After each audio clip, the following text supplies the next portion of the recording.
Making small, accurate cuts on a miter saw is safer when using a zero clearance fence.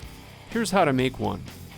Cut 2 pieces of stock about the same length as the base, with the vertical taller than the piece you want to cut, and the base about the depth of the table.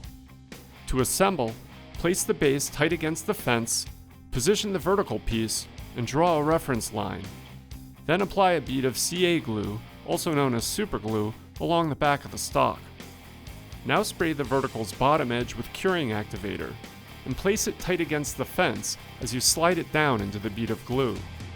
Hold together firmly for a few seconds until the glue grabs hold. Once set, make 3 primary cuts at 90 degrees and 45 degrees in both directions, and the zero clearance fence is ready for use.